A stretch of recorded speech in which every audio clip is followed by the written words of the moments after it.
ఎంతసేపు దళితులను తిడితివి, మున్నూరు కాపులను తిడితివి, ముద్రాయిలను తిడితివి, ఇక్కడ ఉన్న అధికారులను తిడితివి, జర్నలిస్టులను కొడుతివి.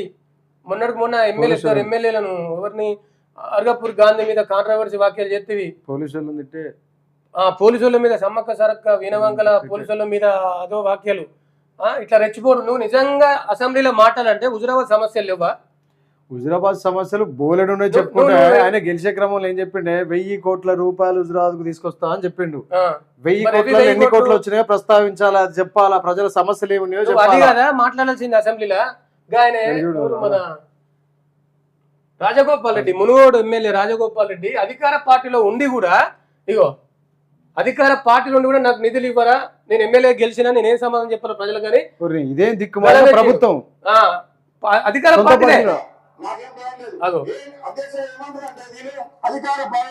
అధికార పార్టీ ఎమ్మెల్యేకి ఒక మాట చెప్తున్నాం బాధతోటి అధ్యక్ష.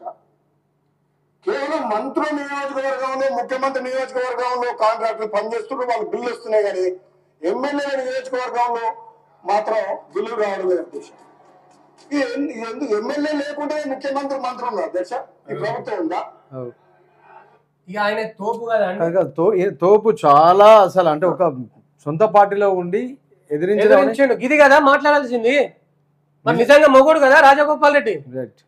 నువ్వు గిదా ఎంతసేపు దళితులను తిట్టుడు, రీల్స్ చేసుడు, సైకిల్ చేసుకుంటా గన్ పెట్టి కాల్చుడు, గిదా నువ్వు ఇక్కడ వచ్చి డంపింగ్ యార్డ్ గురించి ఫైట్ చేస్తా ఉన్నారు వాళ్ళు. ఇప్పటికి 7 days అవుతుంది అంబేద్కర్ చౌరస్తాలో కూర్చొని.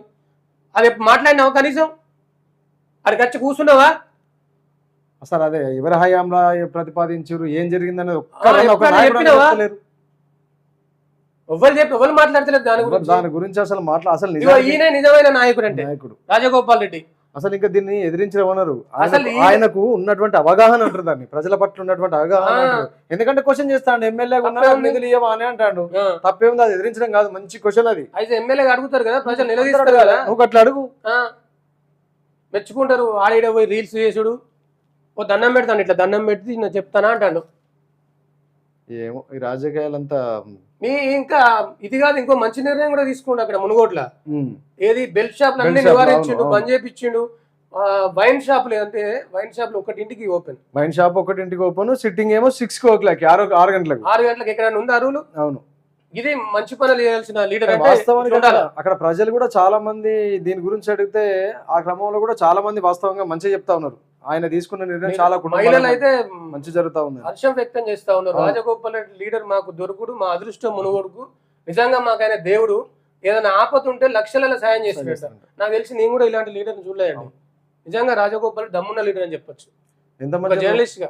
లేకపోతే వాళ్ళు పొద్దున్నే 10 గంటల లోపే కథం తాగి 6 గంటలకి 6-7 గంటలకి తాగి టీకి బదులు మందే తాగి కథం ఇంట్లోనే కథం పనికి పెట్టాడు కదంట.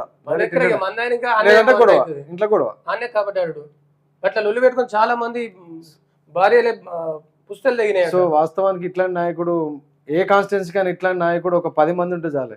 డైరెక్ట్ ఒక 10 మంది మాట్లాడుతాడు. ఒక 10 మంది ఎమ్మెల్యేలు ఎట్లుంటే రాష్ట్రమే బాగుపడుతుంది. అసలు సీఎం కావాల్సిన రాజగోపాల్ రెడ్డి అంత మంచి లీడర్, అంత క్వాలిటీస్ ఉన్నాయనక మరి ఏం మంత్రి పదవి లేదుగా. అప్పుడు ఇస్తాను హామీ ఇచ్చిరట.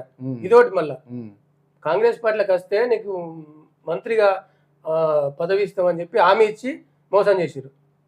అనుభవం ఎవరికైతే ఉంటుందో, సబ్జెక్ట్ ఎవరైతే ఉంటుందో వాళ్ళకి సీనియర్లకు ఇవ్వాలి. అదే ఎక్కడ లేని రూల్ అక్కడ పెట్టించిండు. అవును, అది చాలా గొప్ప విషయం. అది ఇట్లా నువ్వు నిన్ను మెచ్చుకుంటారు. ఎంతసేపు గిదా నువ్వు చేసేది? అద్దాలు పెడతాడు, షార్ట్ ఎత్తాడు, రీల్స్ ఎత్తాడు. షార్ట్ వేసుకొని సీవ్లెస్ వేసుకొని ఇట్లా వస్తాడు. Thank you.